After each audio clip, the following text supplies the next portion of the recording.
Good afternoon, everyone. Welcome to the regular Electoral Area Services Committee meeting of Wednesday, November 20th. My name is Ian Morrison. I'm the Electoral Area Director for Cowichan Lake South Scots Falls. Do we have an echo? Oh, okay. We don't have an echo anymore.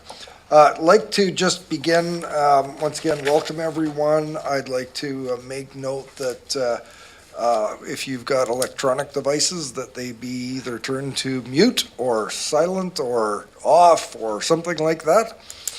And I'd like to also begin and recognize that the CVRD is on the unceded territories of the Cowichan, Malahat, Subasat, Halalt, Penellicut, Staminas, Liaxin, Paquachin, Diti Dot, and Pachi Dot nations, whose people have walked gently for thousands of years. And with that, we are live. I'd like to welcome alternate Director Marcotte here in Director Martman's stead.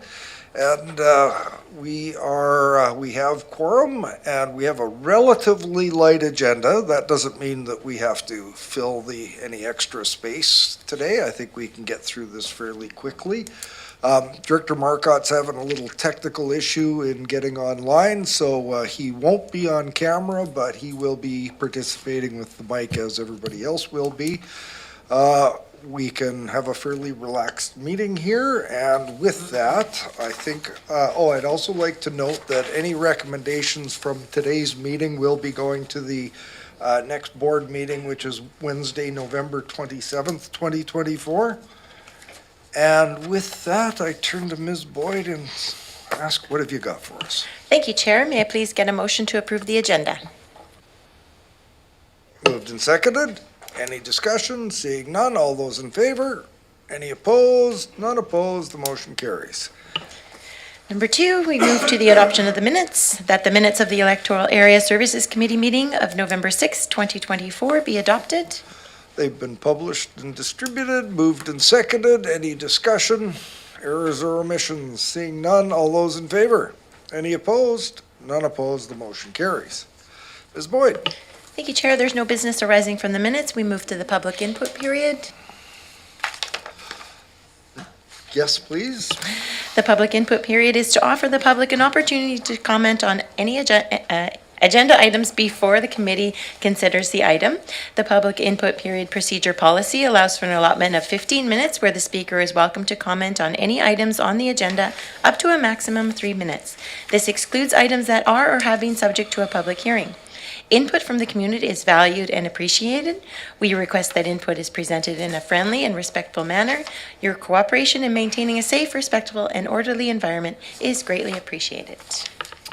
So now is the time for anyone that would like to provide input to please come up to the lectern. There's a button on the base of the microphone.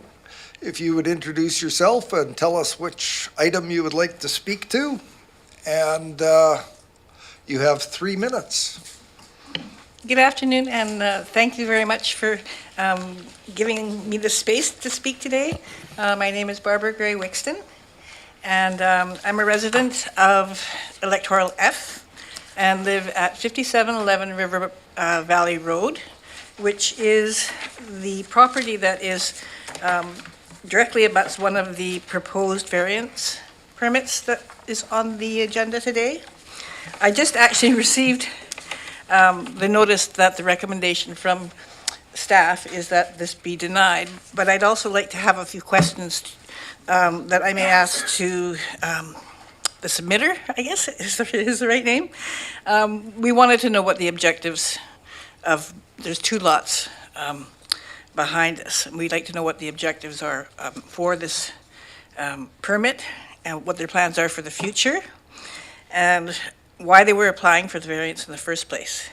There has been some activity in that area. It's been logged, but we've noticed quite a bit of trucks and people looking around and flagging and stuff like that. So as neighbors, we want to really have some expectations and a clear idea about what will happen. So we don't think that it should be developed, excuse me. that the variance permit be accepted, because we're in a very drought-ridden section of our lives from climate. We suffer from lack of water. A lot of properties in that whole area just have hand-dug wells around the water. In that area is of great concern. So I know that I don't know what the applicant is going to present later on, but I may have some questions that arise from that afterwards. Thank you. Thank you, Barbara. And maybe now would be a good time to give you a sense of the process that we will be going through. We've got a number of items on the agenda that we'll be addressing, and then when we come to these, staff will be presenting their report. Yep. And the directors will have an opportunity to pose questions of staff. Unfortunately, the public isn't able to pose questions to staff. We will pose questions to staff, and then following the completion of the question period of directors to staff, the applicant will be given an opportunity to add any information that they would like, should they choose to. And then at that point, directors will have an opportunity to pose questions to the applicant as well, and then we will be considering the item after the fact. So in this format, you've provided us with input in some of your concerns. The legislation and our policies and our procedure bylaw doesn't permit interaction at this table of the public and the applicants, but as it turns out, they're sitting right behind you. All right. So, maybe I'll have a word after. I would suggest that there may be an opportunity at the conclusion of this meeting, or the conclusion of consideration of this application, that you may want to make contact with them and have those questions answered directly from them. There is one question that I would. But this is input, not questions for us. So Okay. if you wanna speak directly with the applicant, that's fine. If you wanna continue, if you Well, wanna. my question actually is more to the CVRD in terms of understanding a little bit more about why you would grant a variance to prove water. Like, I don't understand what the thoughts are behind that, and where would I go to find that answer?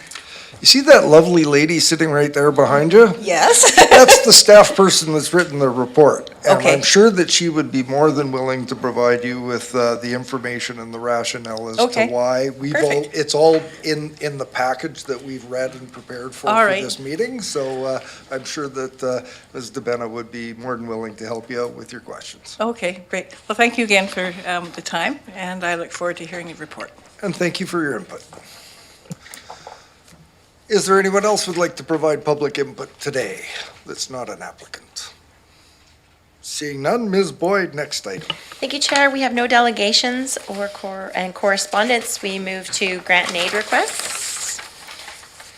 C1, that it be recommended to the board that a grant and aid Electoral Area A, Mill Bay, Malahat, in the amount of $2,000 be provided to the Francis Kelsey Secondary School for two $1,000 bursaries for two graduating students that reside in Electoral Area A, Mill Bay, Malahat, to support their future education or training.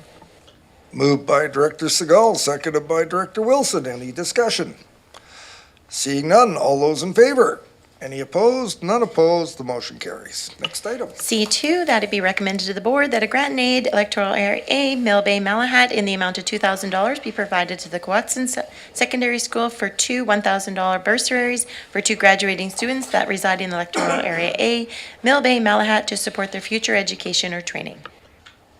Moved by Director Segal, seconded by Director Deck. Any discussion? Seeing none, all those in favor? Any opposed? None opposed. The motion carries. Ms. Boyd. C3, that it be recommended to the board that a grant and aid Electoral Area B, Shawnigan Lake, in the amount of $1,000 be provided to the Francis Kelsey Secondary School for two $500 bursaries for two graduating students that reside in Electoral Area B, Shawnigan Lake, to support their future education or training. Moved by Director Wilson, seconded by Director Segal. Any discussion on this? Seeing none? Jumped the gun. That's all right. All those in favor? Any opposed? None opposed. The motion carries. Ms. Boyd.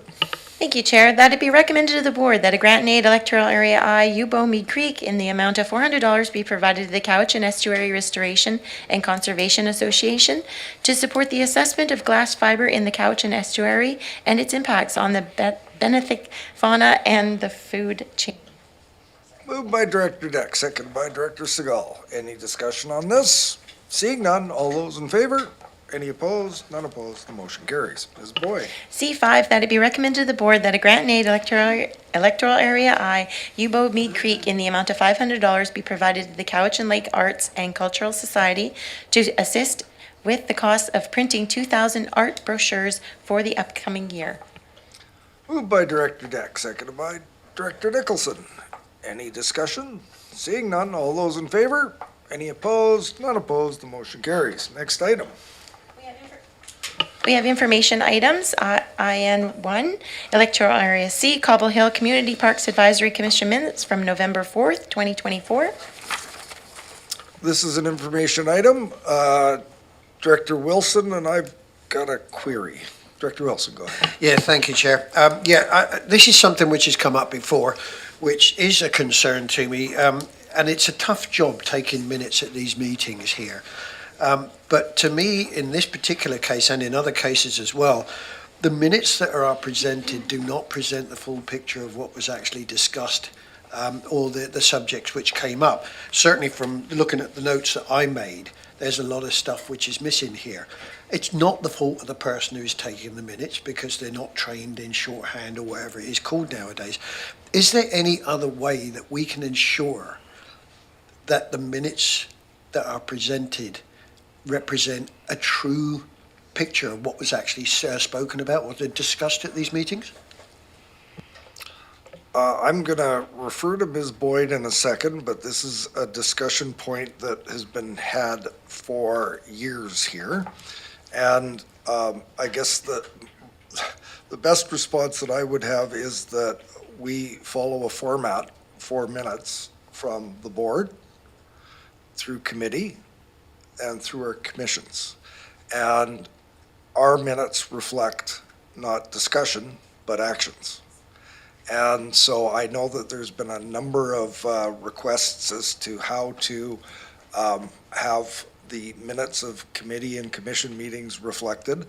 It can be a bit of a double-edged sword. So I know that that this has been the policy that have gone forward in that we don't record discussion. We don't record discussion at this committee or at the board.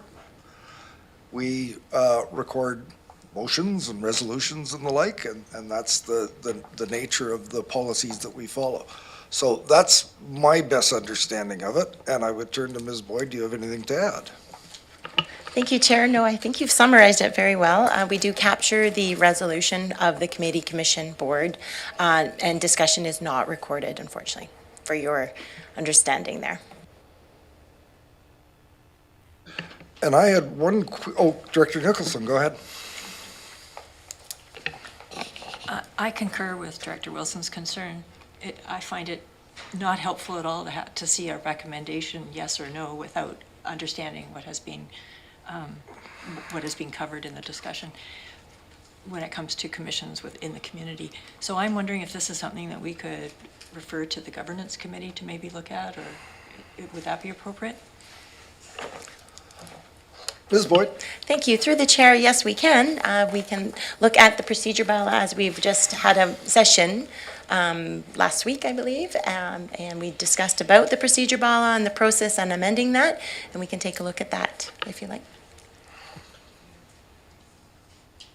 I believe the next governance is December 4th and 5th. It is coming to that. I had a comment in regards to, and I'm just wondering if it was a transition or was I reading this wrong? I see Annie is both secretary and chair. Is that changing, or was it one time for this meeting?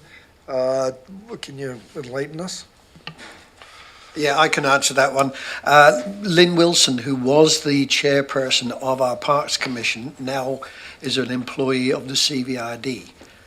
So she had to resign from the chair, and Annie is now the new chair and was taking minutes because nobody really wanted to do it. So that's the reason why. But that's why she was elected, and it is for the full year, or until the next time we need to look at this. I'm just suggesting that you might want to talk to staff about aggressively recruiting a new secretary. It's best practice to, my understanding, to not have one person filling those two roles. So I understand the difficulty. There's not a lot of people that have prepared to dedicate their time and energy in the evenings for meetings like this. So just a suggestion. With that, that was an information item. What's next, Ms. Boyd? Thank you, Chair. Moving along to reports. Sorry, did I hear something? Reports from the Development Services Division regarding application number DVP 24F01 River Bottom Road PID 008149534. Welcome, Ms. DeBenna. Thank you, Chair. So this application before you is a development variance permit, or DVP application, to vary sections 7.11 and 7.31 of the CVRD Works and Servicing Bylaw number 4331 for a proposed two-lot subdivision.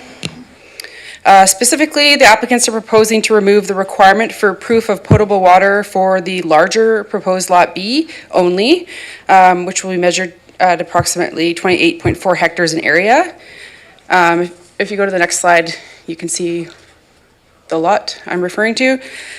So the sections they're requesting to vary require at the time of subdivision that each proposed lot have a reliable source of potable water for future land use, which is either through connection to a community water system or a private source, which is either surface or groundwater. For groundwater wells, which would be the case on these lots, applicants are required to submit a well construction report that shows the well can produce a minimum daily yield of 2,300 liters per day. And in addition, they must provide lab test results to confirm that the water meets potability standards under the Drinking Water Protection Act. To support the variance request, the applicant has offered to register a covenant on title restricting the construction of a dwelling until proof of water is provided. Next slide, please. Staff are recommending the variance be denied. Reasons for this recommendation are provided in the staff report and include that proof of potable water is a minimum requirement for all subdivisions, and it is past and current practice to require that all subdivisions satisfy servicing requirements in bylaw number 4331. Staff have also raised concerns about potential risk of supporting the creation of new parcels where proof of water has not been demonstrated, as we would be relying on an assumption there is water, and in the event potable water is not available for future land use or land development, the CVRD would have provided Ministry of Transportation, MOTI, with a subdivision compliance letter stating that there are no concerns regarding the subdivision. So that's it. I can hear for questions. Thank you. Thank you, Ms. DeBenna. Turn to directors. Any questions for staff?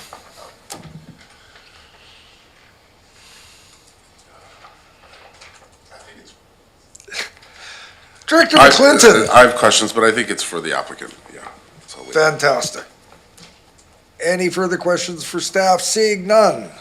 Thank you, Ms. DeBenna. Don't run away.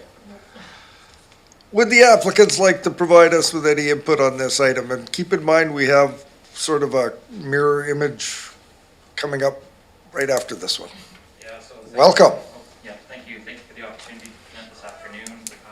We have two variance applications. Can you turn the mic on, step up a little bit so we can see your smiling face on the... Yeah, again, good afternoon. Thank you for the opportunity to present this afternoon. We've got two applications which are largely similar to each other, and so I'll take this opportunity to speak to both of them at the same time.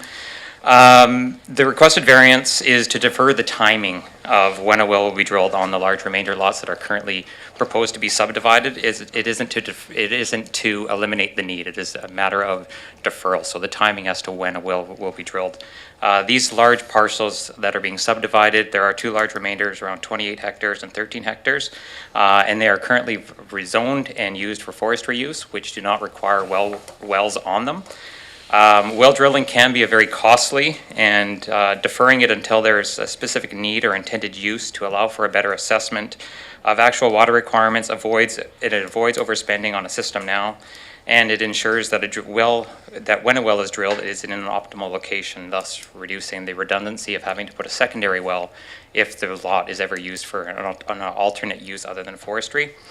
In light of all these things, what we've proposed as part of the deferral is that we register a covenant that requires that a well be drilled on title, that a well be drilled prior to any actual residential use or any form of occupancy, and thus ensuring that the CVRD maintains the right to restrict any form of residential dwelling, and that the lands are used for other forms of zoning. So, here to answer any questions that you guys have. Feel free to ask. Thank you. Any questions? I'll go to, well, you kind of put your hand up first, so Director McClinton, go ahead. I would have deferred to Director McClinton because he said he was going to speak, but there you go. This requirement for water, Yep. does the province say that you have to have a permit to drill that well? And if you do, how long does that take to get? Under the Water Sustainability Act, there are certain requirements for water drilling, but there is no restrictions to actually putting a well into the ground and proving it out. It's more on the licensing component. As it relates to single-family dwellings, the licensing requirements are different than if you were to be using it as a community system. So in terms of the nuances of it, I'm not very well versed, but for us to put a well into the ground, it doesn't require a permit or a license. Okay, no. thank you. Director McClinton. Thank you, Chair. So I'm curious, so I have a few questions. Sure. But I think they can go pretty quick. So the end goal is to have both of these lots subdivided and have homes on them? Is that the end? No, so what we've got right now, so in terms of both applications, both lots are currently fragmented by River Bottom Road. So we've got one smaller parcel on the west side of, west, I would say, if you look at a map, west side of River Bottom Road, and then we've got a large remainder lot. So in a lot of cases where we've got these fragmented lots, it becomes difficult to manage, and it's just a bit of an administration exercise for us to go and kind of go through to unhook them. So the smaller lot, as it stands right now, would be around 2 hectares on one of the applications, and then just under 3 hectares on a second application. The intended use of those at this point in time is to be maintained within our forestry operations, but based on their pure size, most likely they can be used for other forms of residential development, and therefore that's why we're going to be putting wells on those.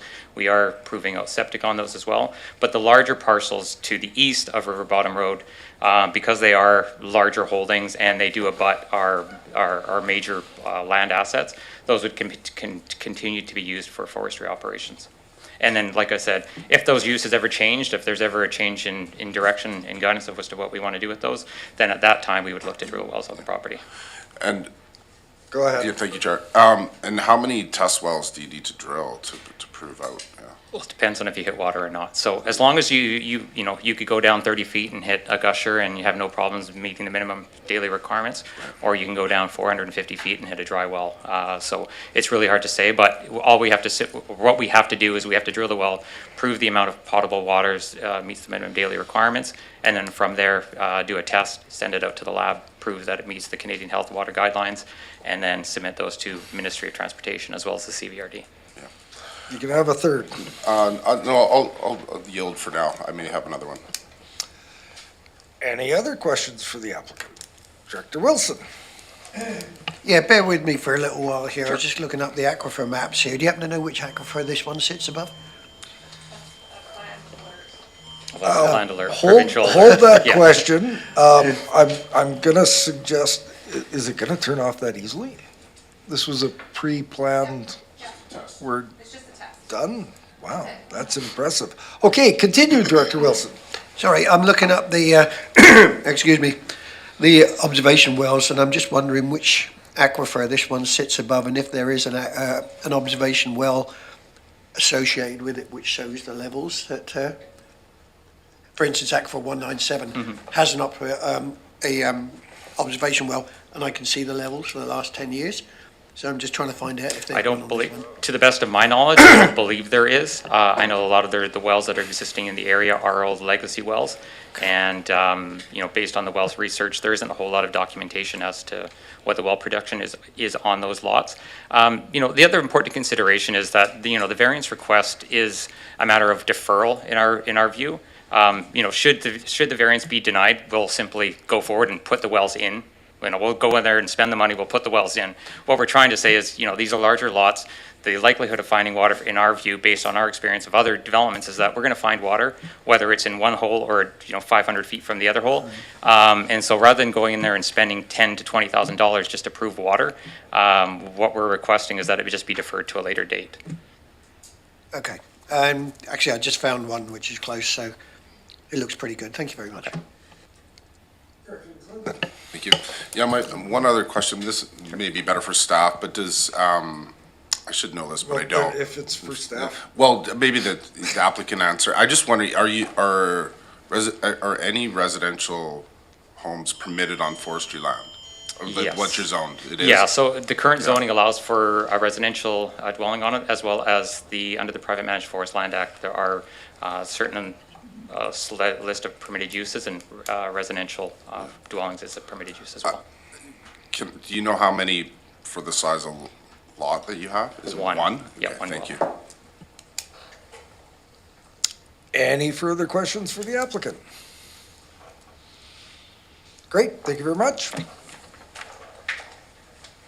Ms. DeBetta, did you have something of clarification, or I saw you almost get up and not quite, and Thank you, Chair. I was just going to say that the aquifers, according to the report submitted for the development permit application, the aquifers are 179 and 182. That's all I was going to say. thank you. 182, yeah. Director Segal, is this a question for staff? Yeah, Ms. Davina, I Ms. have a question for you.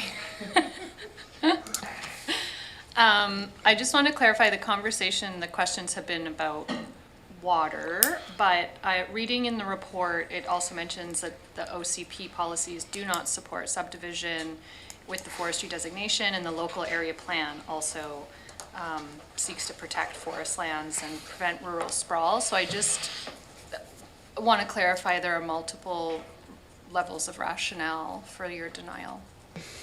Thank you, through the chair to Director Segal. So yes, staff have identified OCP policies that do not support subdivision development, residential development and forestry, the forestry designation.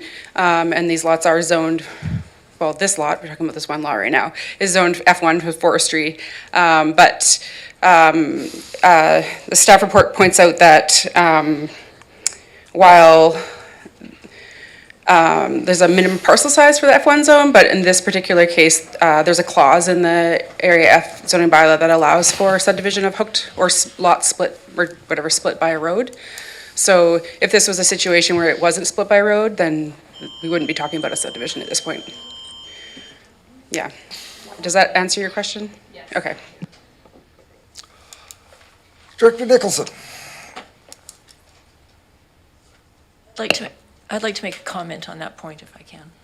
Sure. So I think that's a loophole in our zoning bylaws, which I had corrected in Area E because it was a problem. And I would hope that when we do the comprehensive zoning bylaw, that is corrected in all the areas, because I don't think it's helpful for protecting forest land or agricultural land. Thank you for that, and I have a very opposing view, but that doesn't matter on this call here. I would like to see if there's a director willing to make a resolution.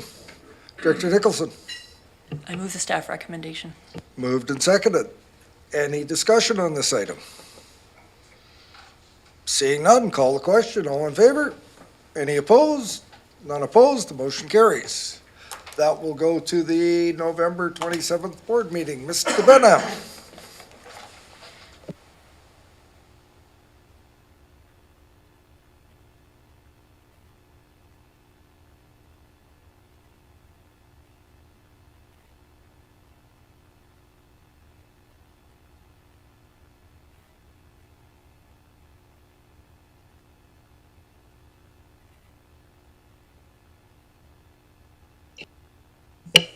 Apologies, I thought I had to wait. This is a very similar development variance permit application, but it's a different lot, and I don't want to ignore it. So again, they're proposing to vary section 7.11 and 7.31 of the Works and Servicing Bylaw number 4331 for a proposed two-lot subdivision of the property directly north of the previous application. And the applicants are proposing to remove requirement for proof of potable water for the larger proposed Lot A only, which is approximately 13.4 hectares in area, according to the subdivision plan, which is on the next slide. Thank you. The applicants have also offered to register a covenant on title restricting the construction of a dwelling until proof of water is provided. And staff are recommending the variance be denied. The reasons for recommendation are similar to the previous application and are provided in the staff report. And I'm again here for questions. Do we have any questions for staff? I see no questions for staff. Given the applicants have already provided the rationale for both, I'd give you the opportunity if you'd like to speak again. No question, any questions for the applicants? Seeing none, would a director like to move a recommendation? Ms. Boyd, could you read the staff recommendation, please? Thank you, Chair. That it be recommended to the board that a development variance permit number DVP 24F02 River Bottom Road, PID 008149615 be denied. Any further discussion? I thought it was moved and seconded. Discussion? Just a comment, I'm not sure how I may or may not support this, but, going against Modi or not providing them what they need is an absolute non-starter for me. So I just wanted to provide some rationale. Thank you. Seeing no further discussion, I will call the question. All those in favor? Any opposed? None opposed, the motion carries. Ms. Boyd, next item. Thank you, Chair. R3, report from the Utilities Division regarding inclusion into Mill Springs Sewer System Service Area. Yes, please, read it. Thank you. That it be recommended to the board that a CVRD bylaw number 3711 Mill Springs Sewer Service Establishment Bylaw 2013 be amended to include the properties described in the Mill Springs Sewer System Service Area. Certificate of sufficiency is dated September 13th and October 10th, 2024. And that the amendment bylaw number 3711 be forwarded to the board for consideration of 3 readings and upon a payment of capacity connection fees for adoption. Very well. Boy, you got hands going up and staff at the mic, and I was going to comment on how sewer service efficiency is a mouthful. You would like to move the recommendation, and we have a seconder. Is there any discussion on this item? Would you like to pose any questions to staff? You're getting off the hook easy today. Then I guess I will call the question. All those in favor? Any opposed? None opposed. The motion carries. Ms. Boyd, next item. R4, report from the General Manager, Land Use Services Department regarding the regional growth strategy. This is referred from the October 9th, 2024 board meeting and the recommendation below. And this is for information. Excellent. Ms. Sherrill, please. We don't have a recommendation, but Thank you, Chair. I don't have a presentation for you, but I'm here to respond to questions if you have them or to provide any clarity if needed. I'd like to ask what the general timeline is for the next few steps that we're embarking on. I know that we're referring to the municipalities. I know there's all sorts of other work going on within your division or your department.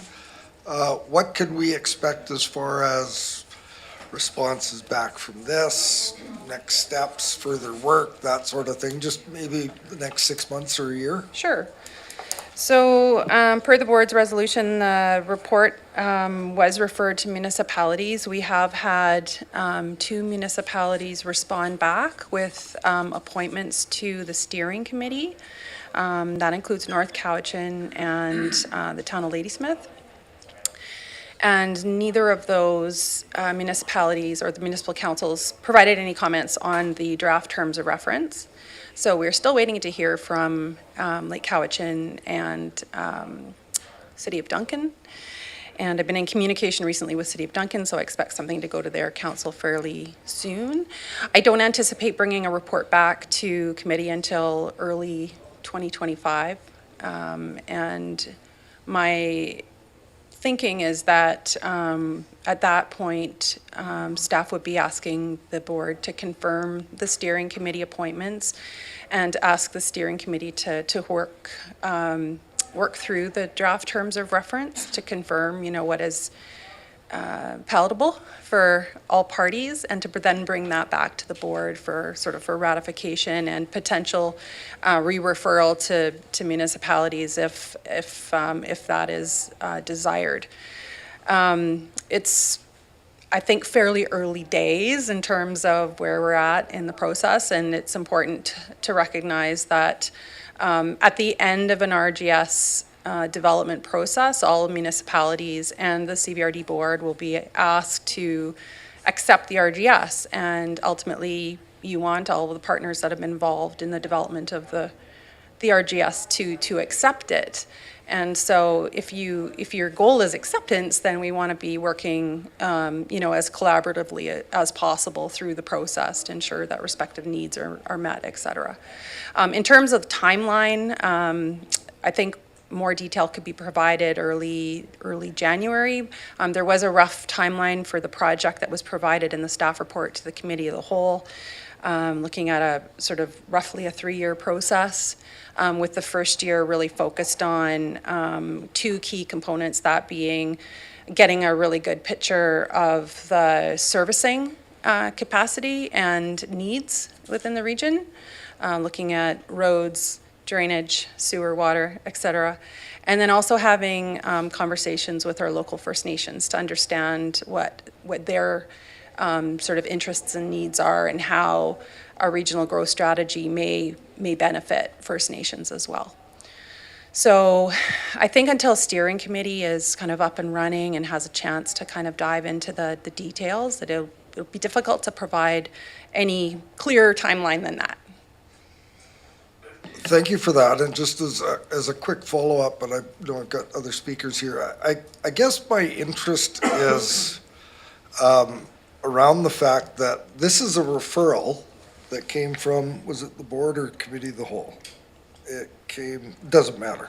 But it's here we're discussing an initiative that is, rather thorough and all-encompassing for land use in electoral areas.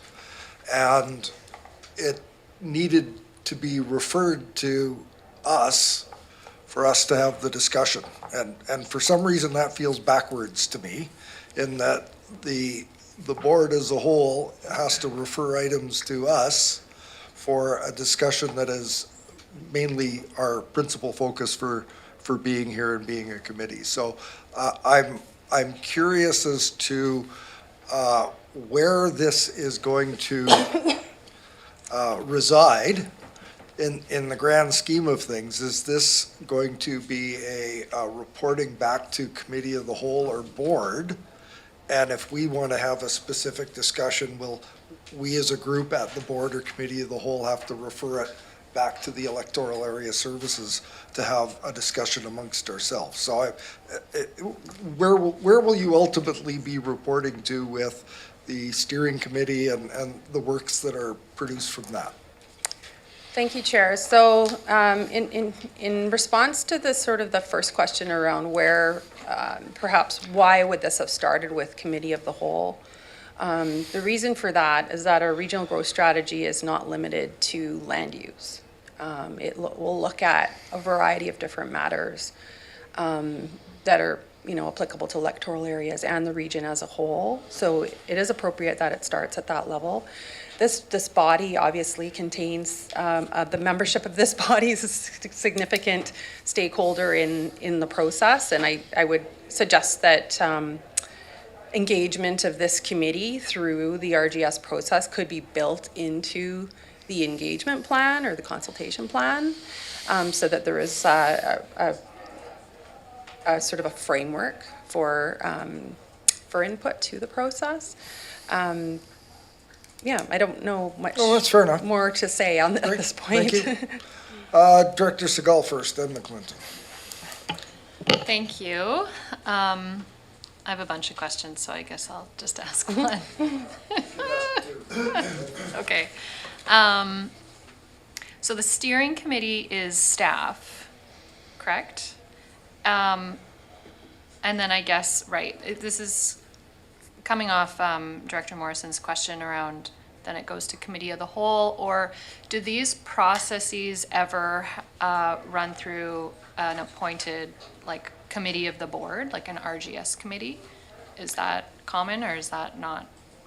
Yeah, through the chair, Director Segal, Chair Segal. I'm not quite sure how to address you now. In this case, Director. Okay, so I think it's the purview of the board to establish whatever committees it wants to consider. So if it's the desire of the board to have a committee that specifically focuses on this particular topic, then I think select committee would be appropriate.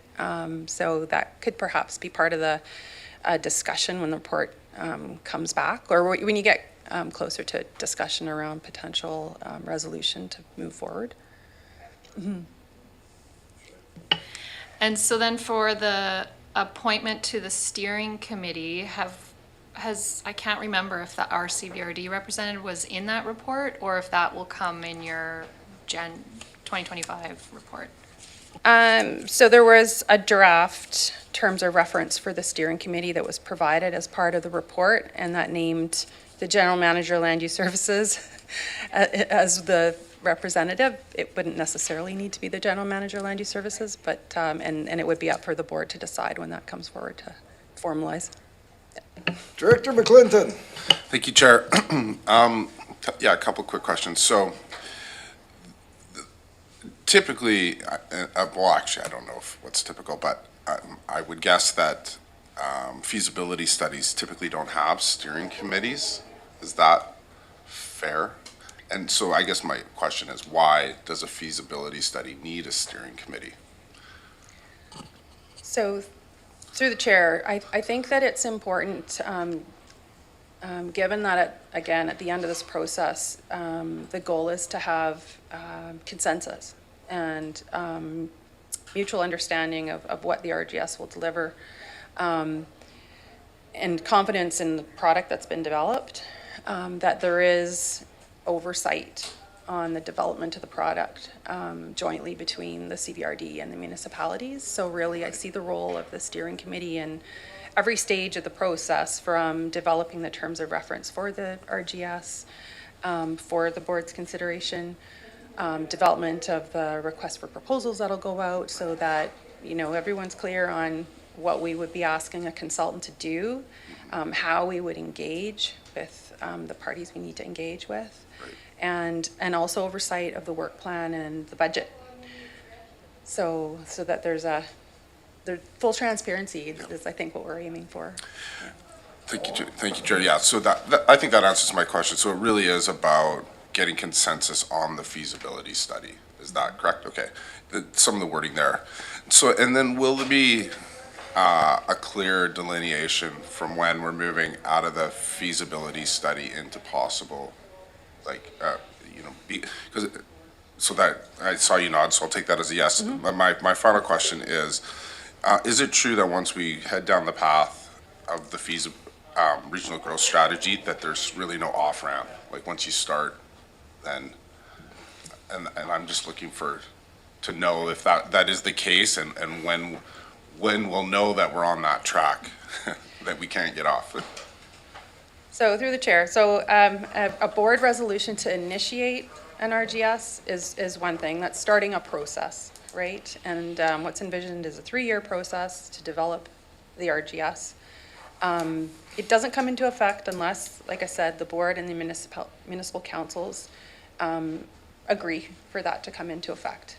And if we got to the end of a 3-year process and we're having challenges, then we haven't done a very good process. if you look at different RGSs across the province, some are more rigid and some are very high level.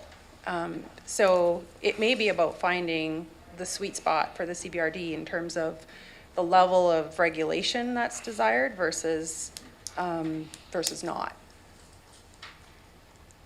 I'm not sure I've answered your question, but let me know if I haven't, or if there's something that, I think you will know when we've moved from sort of feasibility or understanding of what we have in terms of background studies to kind of developing.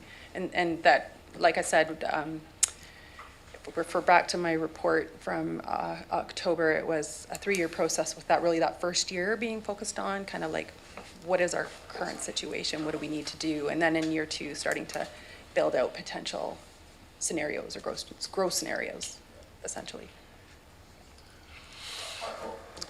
I I'll do come have back one more to you. question, but yeah. Director Segal.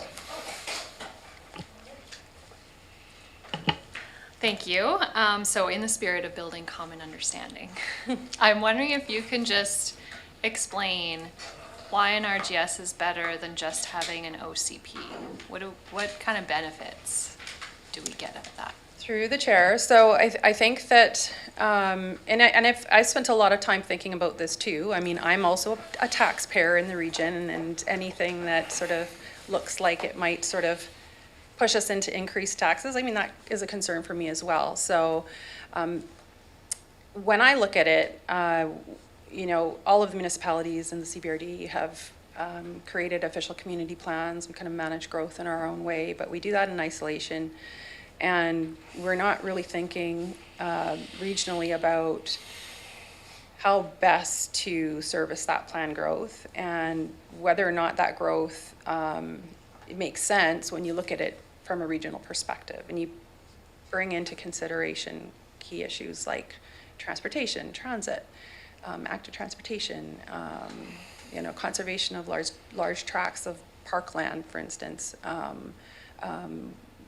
blue and green systems. I mean, there are systems at play, and I like to, it's funny, I worked for the Islands Trust for a few years, and I always laugh because all of the islands thought they were completely different from one another, right? They're all unique, but in reality, they're all very similar.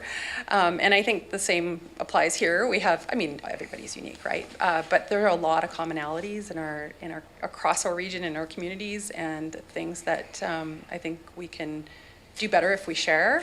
And I think ultimately the biggest thing is around servicing. You know, when you look at the cost of water and sewer infrastructure, if we're not coordinating how we do that, we're potentially wasting a lot of money. So I think that would be the biggest benefit of an RGS, is to nail down a proper servicing strategy for this region. Director McClinton. Thank you.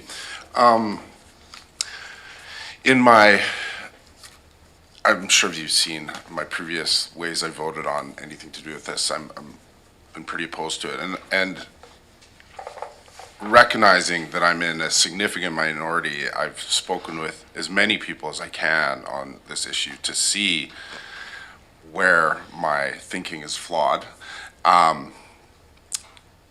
We're in double-digit conversations, and we're yet to get there. But do you think it will, part of the feasibility study, will there be examples of regional growth strategies that are not working? We had a, I forget what it was called, but we had from Comox, they came down. I'm just, and some folks I've spoken with in the Nanaimo Regional District, perhaps it's not working as well as they had hoped. They are one of the first to adopt. Are any of those, can we anticipate those examples being included in the feasibility study? So through the chair, I'm not quite sure what you mean about the feasibility study. I think every region is unique, right? Some regions, in some regions, the regional district provides all of the sewer services for all of the region and the municipalities, and that, in this case, we don't do that. It's the context is very different here. We have several First Nations within our region. In other regions, they don't have that necessarily. I think it's very difficult. We're sort of, it's a very sort of apples to oranges comparison when you start looking at other regions, but obviously we don't want it to be a failure. We don't want it to be bad. We can certainly look at the others and see why they're not working. And if they're not, how we could avoid that.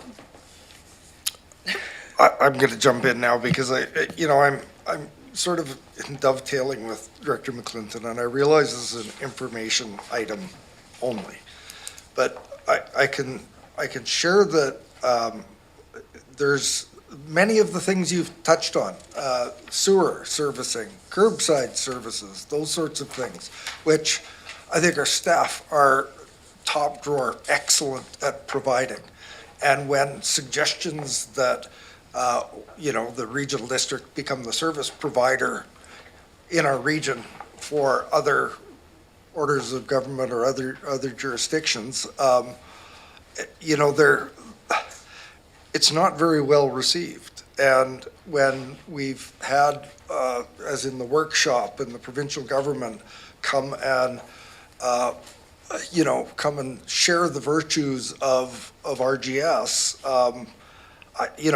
it's been underwhelming from my perspective. So I'm hearing when Director McClinton says, are we going to get a really true and fair comparison of, yes, there's shining lights out there as examples of RGSs, but there's clearly going to be ones that maybe there's a little tarnish on them and aren't working so well. And I think that a full and broad perspective of what's being presented to us is critical. You spoke about transparency. Director McClinton mentioned an off-ramp. I guess the ultimate off-ramp is if we get the material brought back to us and we have to decide on a budget, we can just simply not fund a budget, and that will be the end of it. But given the amount of political capital that's been spent on this already, and I think there will need to be a good deal more. So I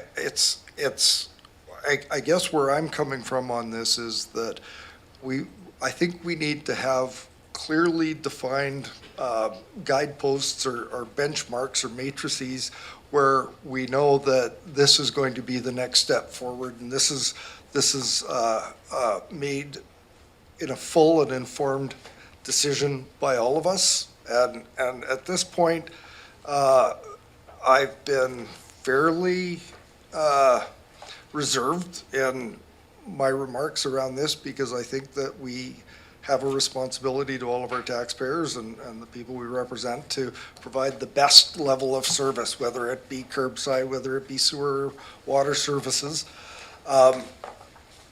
And I hope that our municipal partners are coming to it with the same amount of enthusiasm to, combine services and provide the best. So we'll have to see how this proceeds and the information that comes to us, but we're not all completely on board yet, I guess, is where I'm coming from. So go ahead. Through you, Chair, or Team Chair. I want to apologize if I gave the impression that I've suggested that the CVRD become a service provider. That wasn't my intention. What I had tried to explain was that we need to understand what services are being provided and where, having a really good understanding of where water and sewer is provided across the region, how it's provided, and then perhaps asking the question, is there a better way to do it? That was my intent. And then in terms of details about a project, I would expect going through the RFP process and securing a consultant to do the work, that we hiring a very capable consultant who would come forward with a very clear plan for you. Director Deck. Thank you, Chair. That clarification you just made is what I understood the first time you talked about it. And I think the importance that you put on analyzing the services we provide in order to see if they are better done regionally that's important to me, because if that makes fiscal sense, then we shouldn't turn our backs on it. So I appreciate the fact that we're going to be thinking regionally about this and fiscally about this, and not trying to duplicate what someone else has done, but to answer the needs of our greater community. So I appreciate what you said. And I just want to jump in to say that I wasn't suggesting that you had said that we become service provider, but it has been suggested in the past that we be service providers in certain areas, and it's not been well received by others. So Director Nicholson's next. Thank you. Thanks for your report. So I read that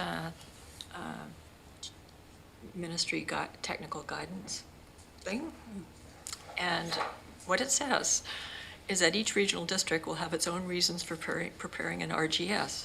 But here are a list of goals that we're trying to get a handle on, which are very broad goals.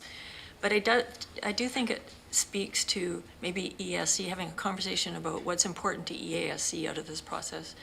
Because from my perspective,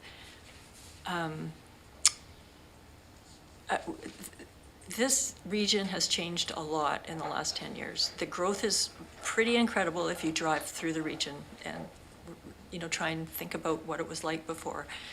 And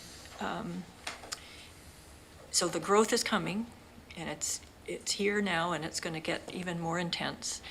And we're told that we need to develop these concentrate growth where we can provide the servicing and stuff. So that's a really important component of it. I agree with you. But from my perspective as a rural director on the board, I really want to see the rural areas protected for what they provide. So yes, it's important to have housing for people, but I think it's important to also understand that rural areas are there to provide a lot of the servicing, the natural servicing that you can do with agricultural land from the perspective of food, forestry land from the perspective of a lot of things, including lumber.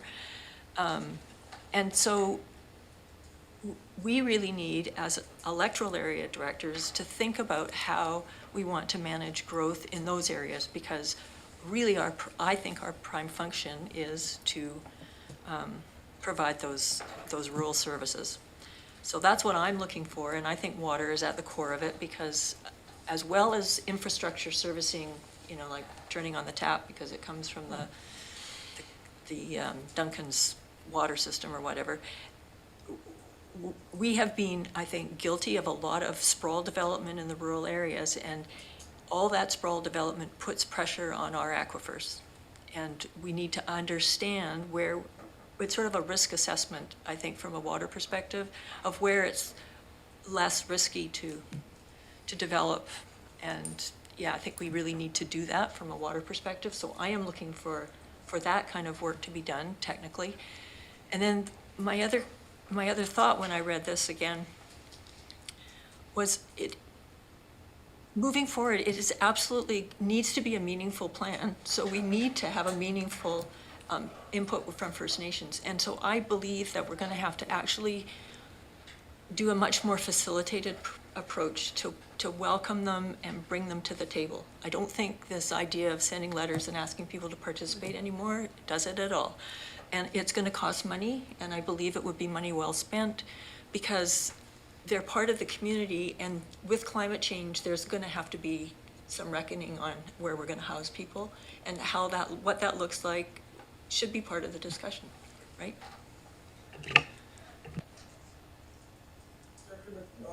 We'll go to Director Wilson, then Director McClinton. I'm looking for a little bit of clarity here, because the trouble with any discussion is that the more discussion goes on, the more questions come up. And this is one that's been brought up that I totally agree with. Let's assume that we become a service provider, which we're not going to, I hope. But let's assume that we did, for some reason or another. That service, a regional service, would cost again, $1 million. But that means and correct me if I'm wrong here, that means that us as a service provider don't only provide that service, we have to provide the staff, the depots, the facilities, and everything else that goes with it. That means that the CVRD would then become the employers of more employees. Is that correct? And how is that financed? Do the other regions say, yeah, well, we'll carry this amount of the cost of the extra staff? Because it's not just pay, it's benefits and everything else that goes with it. It's an open question, and I'm sure that poor Ms. Yaroff has no idea how to answer it, but it's one of those things which is going to come up if there was ever this regional service where we become an employer and start to expand on that. I would certainly understand if you weren't going to take a stab at that one, but go ahead. I'm if you- happy to, Yeah, go ahead. Chair. Yeah, I think it's really important not to put the cart before the horse. I think it's really important to let a process unfold, and I believe there's a lot of time for discussion, exploration of options, consideration of services, before we get to a question around the CVRD becoming the service provider of something. I'm not sure what that is. We're really not at that stage. It's very early in the process and could end in something very different. And just a Go quick ahead. follow, yeah, I don't blame you. And I completely agree about the cart before the horse, but my problem is that I'm a what-if person. I've been trained to plan for worst-case scenario. So if the worst-case scenario comes along, then we're prepared for it. This is probably worst-case scenario here. What if this happened? Are we prepared to answer those kind of questions? That's the only reason I'm bringing this forward. Thank you. Director McClinton, I think to close. Thank you. Yeah, a comment and just a final question. I do just want to say thank you. I know this is this is a big undertaking for all the work. I'm definitely looking to be convinced, and I'm having lots of conversations about this, both directors in this area, out of this area. And so more we're one, excuse me, the CVRD is one of the final regional districts to not have a regional growth strategy. So there's I'm assuming there's going to be a range of success stories out there. I'd like, personally, in that feasibility study, if I can request, I'd like to see that range and hear from some different, perhaps some places it's not working so well and what those reasons are. Another thing I'd like to know, there's been conversation about possible opt-out for electoral areas. I'm assuming that's not possible. I've heard that from some other directors, and is that an option? So in that feasibility study. But yeah, just want to thank you for the work. So I guess those are my two questions. Yeah. That was a question? Yeah. Okay. So in regards to opting out, so when a RGS resolution is passed, it needs to identify the area that it would be subject to. And for the CVRD, the default is all of the municipalities and the electoral areas. It would not apply to the Islands Trust because RGS can't apply to the Islands Trust, and it wouldn't apply to First Nations reserves. If the CVRD would like to ask that an area not be included, all or part of an electoral area or multiple electoral areas, it can certainly do that, although that sort of starts to sort of degrade the idea of a regional growth strategy, right? When you start taking pieces out, it sort of becomes like, what is the point then? If we're not going to plan for a region, then why would we be doing it? I answered your question with a question, so I apologize. And I'm not sure if there was another question that I didn't answer. You said there were two. Maybe I'll just thank you. Yeah, no, Well, it's I okay. I'll just say that I think some of the residents I've talked to, both in my area and adjacent areas, one of their main concerns is the size of government, right? And and the idea of being taxed without representation. And so that's just where the main concerns are coming from. And there's, I think once you kind of go past North Couch, and there's a bit of a different mindset in that area. And how that's going to be squared, I just don't know how we're going to get there, where those folks are going to be happy to pay more and told they need things that they don't want to have. Yeah, that's where we're undertaking this process, and I am sitting here with an open mind, ready to be convinced. Yeah. So, through you, Chair, I think it's also important to remind ourselves that, so our regional growth strategy is a strategy. It's like a document, a plan that could be adopted by the board and administered without a service. There was a separate resolution of the board to do a regional planning service feasibility study in 2025, and that study could look at all of the things that could potentially be done through a regional planning service, which could mean, creating a whole new service area, but it could also mean consolidating some existing service areas, and it could mean a recommendation to not do it, right? So we really need to wait and see the results of that study. Yeah. Let's conclude there. Okay. Thank you, Ms. Terrell. Thank you. That's an information item. Ms. Boyd, next. We have no unfinished items, new business. We have question period. That would be the opportunity. Oh, you better read our bit there. Sure.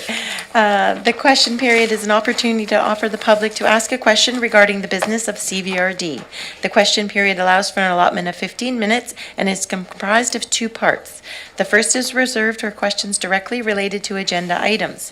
If there is time remaining, questions may be on the matter of public interest related to and in the CVRD jurisdiction. Each questioner is permitted one question and plus one follow-up question related to the answer. The question must truly be a question and not a statement of opinion or speech. We request that your question is presented in a friendly and respectful manner. Your cooperation in maintaining a safe, respectful, and orderly environment is greatly appreciated. Barbara, welcome. Just a little bit further to that. So now is your opportunity to pose a question. The question is posed to me. I will do my best to endeavor to respond to your question and answer your question. If I'm unable to, we will make sure that we can get back to you with a full response at a later date. So with that, someone will come up and find them. Again, my name is Barbara Gray-Wixton, and I do have a question. I was kind of thinking, I'm feeling like I'm on Jeopardy in some way. How do I formulate this into a question? But it arises from a comment that Director Nicholson had made in her comments about the regional growth strategy. And my question to you, Ian, would be, does the CVRD have a strategy, I know that word may not be popular at this time, about food security for the valley? That is a big one. Well, we've done some work with our economic development folks. I don't know that, and I'm drawing a bit of a blank here. I can get you the information that we have supported. There has been a fair bit of effort put into through our economic development division and through supporting agricultural initiatives and the likes. We have supported the food recovery programs of great organizations like Couch and Green Community and the likes. And so as far as a standalone separate document, I don't believe we have that in our inventory of initiatives, but I would certainly be prepared to look into what information we have and make that available to you. Thank you for that. And as a follow-up question to that, or comment, maybe, I don't know if it's a question. Again, I'm feeling Alex Trebek here. Is it something that the board feels is necessary to define what food security means for the people in the regional district? I'm certainly not going to speak on behalf of the whole board. We know that our municipal partners have different initiatives that they pursue within their organizations, and I think that you would find that the amount of attention that would be paid to this particular issue in municipality in North Cowichan would be quite different than that of maybe the town of Lake Cowichan, because there's not a whole bunch of agricultural land in the town of Lake Cowichan. So, pardon me. So there is, I think from a broader perspective, pardon me.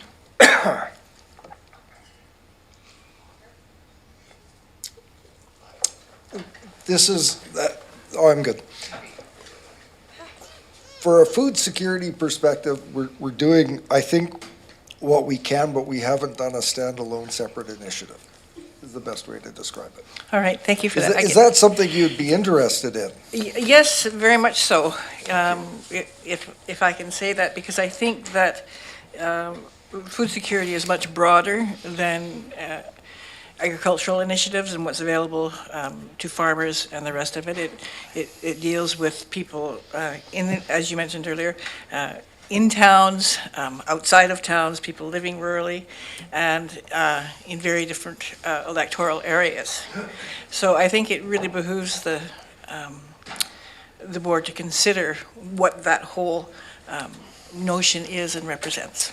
Well, I can tell you with a high degree of confidence that when our recreation folks are looking to put on various programs within the recreation facilities and the likes, I know that some of the ones that you might find would be surprising, but food preservation, canning, smoking, all of those sorts of things are initiatives or programs that are often offered within our facilities, and so I know that probably from the top to the bottom of this organization, there is a keen interest in it. So I think things are looking up on that front, and I will endeavor to find out what exactly the various initiatives that we have in place now, and we'll connect with you on that. Thank you very much, Ian.